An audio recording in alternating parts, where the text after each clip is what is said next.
চলুন কিছু স্ন্যাক্স বানানো যাক আজকে, যেটা বেশ কিছুদিন আমাদের স্টোর করা থাকবে। চিরুন টাইপের কিছু স্ন্যাক্স। প্রথমে চিড়িটাকে আগে ভেজে নিব, তারপরে ড্রাই ফ্রুটস গুলোকে ভাজবো, কারণ ওটা ঘিয়ে ভাজতে হবে।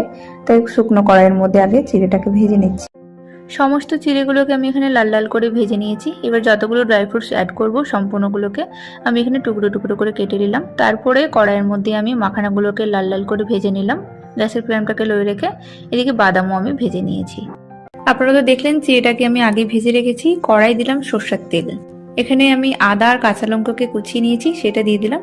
হালকা একটু ফ্রাই করে নেব সেটা। তারপরে দিয়ে দিব কাঁচা বাদাম।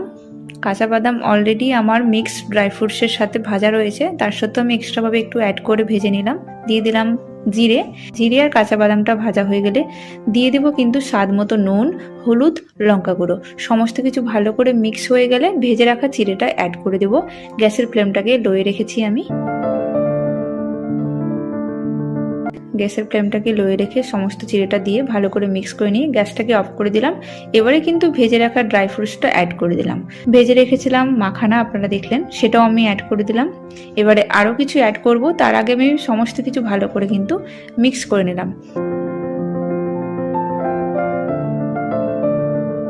এবারে অ্যাড করে দিলাম ঝুরি ভাজা, আমার কিনা ঝুরি ভাজা, যেটা আমি মার্কেটস থেকে কিনে নিয়েছিলাম।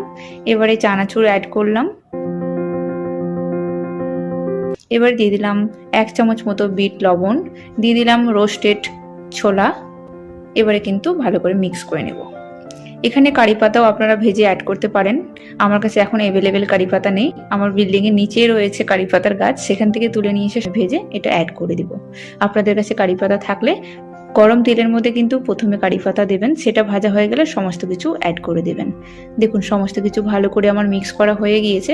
এবারে এটা যে কোনো এয়ারটাইট কন্টেনারের মধ্যে আপনারা বেশ কিছুদিন স্টোর করতে পারেন।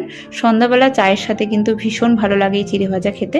কর্তাবাবু মাঝে মাঝে এগুলো খেতে চাই, তাই আমি বেশ কিছুটা ভেজে নিয়ে একদম কন্টেনারের মধ্যে স্টোর করছি। যখন খেতে চাইবে বেশ কিছুদিন তো এটা চলবে।